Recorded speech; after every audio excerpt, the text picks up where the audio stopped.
This is Lisa from Mobile Tech Review, and this is the Sony Reader Pocket Edition PRS-350.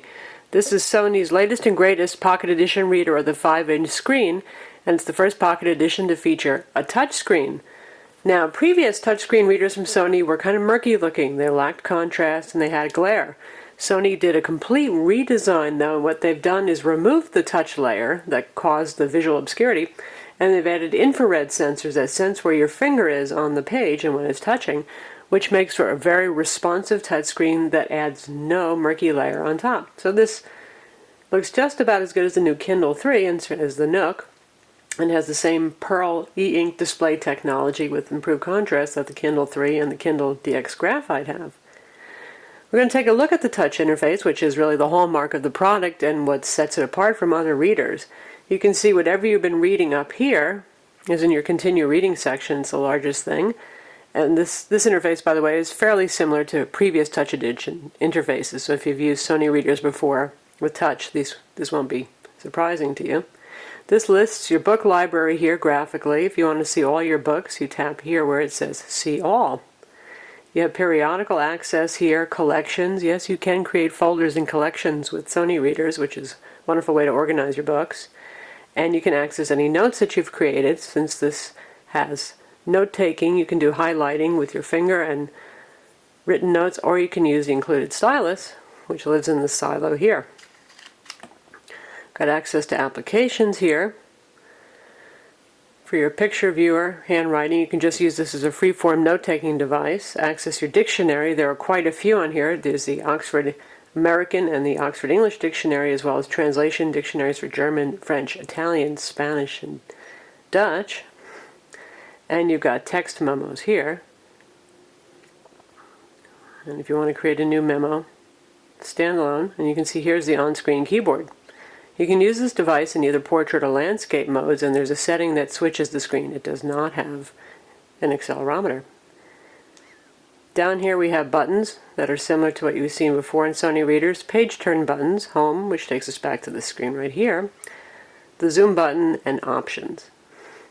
Oh, and also here we have settings, which are a variety of settings. You can switch your dictionaries and change various settings on the device. So we're going to see how a PDF looks first, because this is a pleasant surprise compared to most readers that don't do a good job. Here we're in a PDF. This happens to be the user guide for the product, and say that you can't quite read that. Hit the zoom button and you can do text changing, or you can do zoom, which maintains the layout of the PDF. And you've got a zoom bar here. And then you've got arrow keys that move you around the page, because you're obviously not able to see the entire page in that view. Now, I wouldn't pick a 5-inch reader if PDFs were very important to me, because PDFs really look better on bigger screens. But that's nice. And here's a great feature, by the way. You've got zoom lock. So that means when you change the page, the zoom stays with you. Speaking of changing pages, obviously you can swipe to change pages, or you can use these hardware buttons. Now we'll take a look at ePUBs. This is something that came with the reader. Here's your text here. And this is the medium text size. This is the same resolution as Sony's 6-inch reader, just the screen is a bit smaller. Text is certainly very readable at the medium setting, but you can go all the way down to extra small and make it incredibly large too. I'll just choose large. Very, very easy to read, though you're not going to get much text on the page. And you can see there's a page mode function here, which is the original layout, cutting the margins. 2-column split, 3-column split, and full page view. We'll take a look at the 2-column split. And zoom out.